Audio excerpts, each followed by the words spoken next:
आगे रुक लेते हैं मध्य प्रदेश का, जहां राजधानी भोपाल से हमारे सहयोगी प्रिंस गुप्ता जुड़ चुके हैं। जी प्रिंस, भगवान श्री कृष्ण के जन्मोत्सव के उपलक्ष्य में राजधानी भोपाल के मंदिरों में क्या कुछ खास तैयारियां की गई हैं और किस तरीके से भगवान श्री कृष्ण का प्रगोट उत्सव वहां मनाया जा रहा है? देखिए, आज कृष्ण जन्माष्टमी है तो पूरे भोपाल के साथ साथ पूरे मध्य प्रदेश में हर्षोल्लास का माहौल है और निश्चित तौर पर एक धार्मिक समरसता का त्योहार है और धार्मिक समरसता को लेकर भगवान कृष्ण की जन्माष्टमी मनाई जाती है। और खास तौर से हमारी जो वैभवशाली सांस्कृतिक जो विरासत है उसको लेकर भी काफी कुछ प्रचार प्रसार किया जाता है। तो निश्चित ही आज जन्माष्टमी का दिन है। मध्य प्रदेश के मुख्यमंत्री ने भी मुख्यमंत्री निवास में आज जन्माष्टमी मनाई है। उसके अलावा वो अलग अलग जगहों पर मध्य प्रदेश में आज जाने वाले हैं या गए हैं, अलग अलग जगहों पर शाम देर रात उज्जैन पहुंचेंगे। उसके अलावा अगर मैं बात करूं तो मध्य प्रदेश वो जगह है जहां श्री कृष्ण ने शिक्षा ग्रहण की थी, यानी उज्जैन में सांदीपनी विद्यालय में आकर उन्होंने शिक्षा ग्रहण की थी। उसके अलावा जहां जहां भी वो उस दौर में वहां पहुंचे वो जगह मध्य प्रदेश में 4 से 5 है। तो निश्चित ही कहीं ना कहीं मध्य प्रदेश के लिए भी अहम है आज का दिन जन्माष्टमी का, और निश्चित ही सरकार भी उस और लगातार काम कर रही है कि कृष्ण पाथे बनाने की बात हो रही है। तो आज जो माहौल है जन्माष्टमी का उसको मैं आपको बताने जा रहा हूँ। इस वक्त हम हैं प्रणामी मंदिर जो 5-6 नंबर मार्केट है उसके पास है भोपाल में। पहले तो ये माहौल मैं दिखाना चाहूंगा इस मंदिर का कि किस तरह से सौंदर्यीकरण किया गया है। मैं सतीश जी से कहूंगा कि वो दिखाएं मंदिर की झांकी के दर्शन कराएं भगवान के, और बहुत ही सुंदर तरीके से व्यवस्थित किया गया है। फूलों की मालाएं अलग अलग जगहों पर लगाई गई है और लगभग 51-52 साल पुराना ये मंदिर है और इसको एक ट्रस्ट के द्वारा संचालित किया जाता है और हर साल यहाँ इस तरह का बड़ा आयोजन किया जाता है। भजन संध्या भी अभी शाम को होगी और काफी मात्रा में लोग यहाँ दर्शन करने आते हैं। मैं आपको बताऊं कि ये बिल्कुल सेंट्रलाइज्ड एरिया है, पॉश एरिया है, और यहाँ पर आने वाले जो तमाम लोग हैं वो कहीं ना कहीं एक एलिट क्लास से भी जुड़े होते हैं। हम कहें कि जो बड़े लोग हैं उनको धर्म और इस तरह की चीजों में वो नहीं होता, लेकिन धर्म और हमारी सांस्कृतिक विरासत है उसको लेकर सभी के अंदर एक भाव होता है और उस भाव को लेकर आज जन्माष्टमी मनाई जा रही है। हमारे साथ कृष्ण प्रणामी मंदिर के महंत जी, हम उनसे बात करते हैं। महंत जी, सबसे पहले तो ये जानना चाहूंगा कि आज जन्माष्टमी है, कृष्ण जन्माष्टमी, किस तरह की तैयारियां हैं आपके मंदिर में? हमारे मंदिर में 4-5 दिन पहले से तैयारियां शुरू हो जाती हैं। तो इस तरह से अब देखिए, हमारा जैसे पहले से 4-5 दिन, क्या हम तो कहेंगे महीने भर पहले से शुरू करते हैं, क्योंकि किस तरह से हमको साज सज्जा करना है, किसको बुलाना है। हमारे जो भजन संध्या होती है, आज 20 साल से भजन संध्या हो रही है, तो इस तरह से किसको बुलाना है, क्या करना है, सारी व्यवस्थाएं इस तरह से बनती हैं। आज हमारे पास में 1 क्विंटल मिश्री है और 50 किलो मक्खन मंगाया है हमने। वो अभी 6 बजे के बाद से प्रसाद के रूप में वितरित होना शुरू हो जाएगा और रात को 2 बजे तक ये मंदिर चलेगा। तो रात को 12 बजे भगवान का जन्म होगा। जन्म के बाद में गरबा वगैरह यहाँ पर होगा। भजन संध्या हमारी चलती रहेगी 1 बजे तक।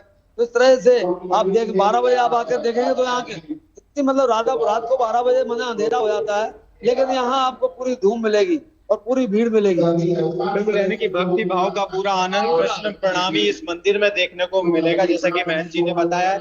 और लगभग काफी मंदिर है इस ट्रस्ट के पूरे देश भर में, विदेश में भी, और निश्चित ही कहीं ना कहीं एक भक्ति भाव का माहौल है। कुछ बेटियां भी हमारे साथ, गोपियां बनी हुई आई है, इनसे भी हम बात करते हैं। और मंदिर में दर्शन करने की नई पीढ़ी भी हमारी सांस्कृतिक विरासत, धार्मिक विरासत को अपने साथ लेकर चल रही है, बढ़ रही है। यानी कि जो भी धार्मिक पर्व आते हैं वो बढ़ चढ़कर उनमें हिस्सा लेते हैं। इनसे हम बात करने की कोशिश करते हैं। बड़े सुंदर लग रहे हैं, गोपी बने आए, कैसा लग रहा है आज मंदिर में दर्शन करने आए? तो आज आप आए हैं यहाँ मंदिर में, तो कितने समय से यहाँ हैं और आप कितने समय रुकेंगे और क्या फास्ट वगैरह भी रहते हैं? जी, फास्ट करने आए। बिल्कुल, आपने बहुत अच्छा मेकअप किया है, गोपी की तरह सज धज कर आप सभी आए। आज सोचा था कि आज जन्माष्टमी तो गोपी ही बनना।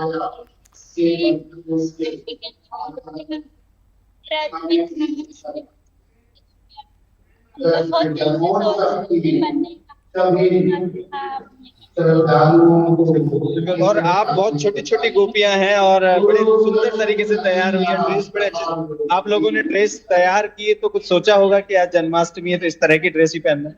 हाँ, राधा जी और उनकी गोपियां जो होती हैं वो इस प्रकार की पहनती, इसलिए हम लोग इस प्रकार की ड्रेस करते हैं।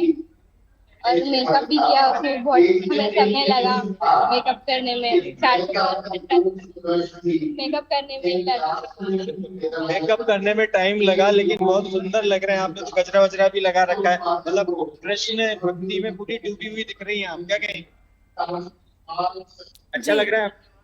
यानी कि बहुत ज्यादा बोल नहीं पा रही, लेकिन भाव बहुत अच्छा प्रकट उन्होंने किया अपना, कि भगवान कृष्ण के प्रति जो अपना समर्पण भाव है। भगवान कृष्ण अपनी लीलाओं के लिए जाने जाते हैं, लेकिन अपने पुरुषार्थ के लिए भी जाने जाते हैं। ये बात मध्य प्रदेश के मुख्यमंत्री भी अपनी कई बातों में कह रहे हैं और कह चुके हैं। आज भी उन्होंने कहा कि जो श्री कृष्ण है वो माखन चोर नहीं है, वो अपने आप एक पुरुषार्थी शख्स है, जिन्होंने समाज को एक राह दिखाई। और उस समय, उस दौर में, महाभारत के समय में एक सही राजनीति की रीति नीति सबको सिखाई।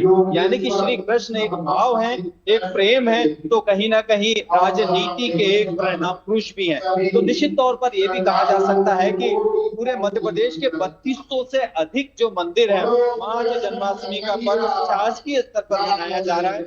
और इस पर्व को लेकर सरकार ने तमाम तैयारियां अपने संस्कृति विभाग के जरिए की है। और निश्चित ही जब मध्य प्रदेश शासन जब इस तरह की सांस्कृतिक समरसता के साथ लेके आगे बढ़ता है इस तरह के पर्वों को, तो उसमें आम जनता का, आम लोगों का जुड़ाव बहुत जरूरी है।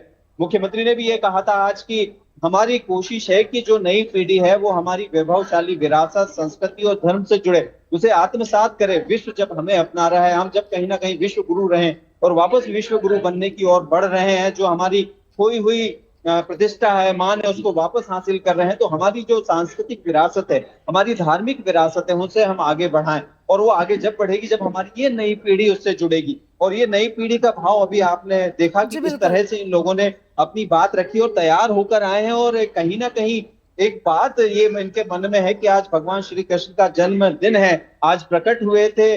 और निश्चित ही जब प्रकट हुए हैं तो बहुत सारा प्रेरणा वो लोगों को देते हैं, जीवन में जीने की राह बताते हैं।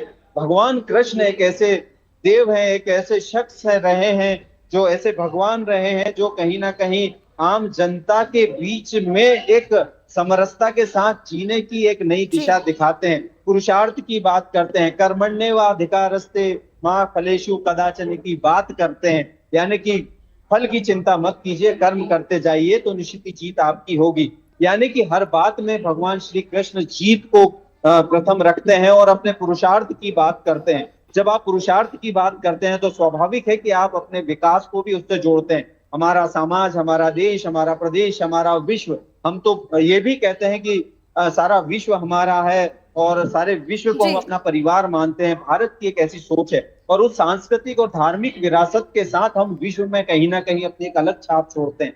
कृष्ण जन्माष्टमी अलग अलग माध्यमों से पूरे विश्व में मनाई जाती है। मैं आपको बताऊं कि इस्कॉन टेम्पल जो है वो भी हमारे धर्म का पूरा प्रचार प्रसार करते हैं, कृष्ण की कई बातों को का प्रचार प्रसार करते हैं। इस्कॉन टेम्पल में भी कई आयोजन किए जाते हैं और वो अपने साहित्य का भी कहीं ना कहीं प्रचार प्रसार करते हैं। कृष्ण प्रणामी मंदिर है जहाँ इस वक्त मैं मौजूद हूँ, यहाँ भी एक उस परंपरा का निर्वहन किया जाता है जो भगवान कृष्ण से जुड़ी है। भगवान कृष्ण की उन बातों को यहाँ से प्रसारित किया जाता है जो कहीं ना कहीं समाज को एक दिशा देती है और कहीं ना कहीं एक पुरुषार्थ की बात करती हुई आगे बढ़ाती है। तो स्वाभाविक है कि आज भगवान श्री कृष्ण का जन्मदिन ही नहीं बल्कि उनकी दी हुई शिक्षाओं को ग्रहण करने का दिन भी है कि भगवान कृष्ण ने जो कहा था उसको हम अपने जीवन में कितना अक्षर अक्षर उतारते हैं। और जब हम भगवान कृष्ण की बातों को उतारते हैं, उनके पुरुषार्थ को जीवन में उतारते हैं, तो स्वाभाविक है कि हार हमारी कभी नहीं होती है। भगवान कृष्ण उनके साथ थे जो सत्य के साथ था। आप देखते हैं कि महाभारत में भी हमने देखा कि पांडवों से जब पूछा गया कि आपको कृष्ण चाहिए या कृष्ण की सेना चाहिए, तो उन्होंने कहा कि हमें सिर्फ कृष्ण चाहिए। और जब भगवान कृष्ण पांडवों के साथ आए तो इतिहास बदल गया, इतिहास पलट गया। तो इस तरह से भगवान कृष्ण को देखा जाना चाहिए, पुरुषार्थ के साथ देखा जाना चाहिए, भगवान कृष्ण को सत्य के साथ देखा जाना चाहिए। और अहिंसा का साथ उन्होंने कभी नहीं किया, अहिंसा का साथ दिया है, हिंसा का साथ कभी नहीं किया। तो भगवान कृष्ण का जन्मदिन तमाम शिक्षाओं से जुड़ी हमें बताता है और उसी भाव के साथ ये सारी चीजें हमें दिखाई देती है। मंदिरों में है या उनसे जुड़े तमाम स्थानों की बात करें, मध्य प्रदेश भी आज गौरवान्वित महसूस कर रहा है क्योंकि यहाँ वो 5 स्थान है जहाँ भगवान श्री कृष्ण आए, अपनी शिक्षा ग्रहण की और तमाम तरह की लीलाएं यहाँ आकर है कि मध्य प्रदेश के मुख्यमंत्री उस चीज को लेकर लगातार आगे बढ़ रहे हैं और आने वाले जी बिल्कुल जी बिल्कुल। भगवान श्री कृष्ण की लीलाएं एक तरफ जहां मनमोहती है, वहीं गीता का ज्ञान देकर उन्होंने धर्म की स्थापना में अपना अहम योगदान भी दिया। फिलहाल तमाम जानकारियों के आपका धन्यवाद प्रिंस।